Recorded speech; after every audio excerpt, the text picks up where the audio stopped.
محجبه که در خلوت دور از چشم مردم حیای خدا را حفظ می کند.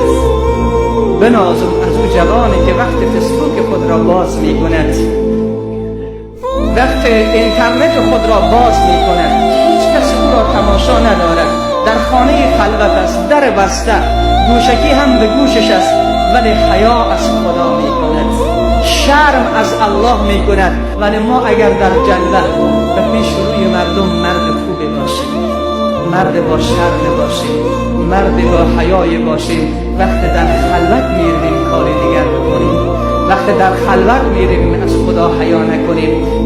جوان نمیداند که خدا میبیند؟ آیا خواهر بی‌حجاب نمیداند که خدا میبیند؟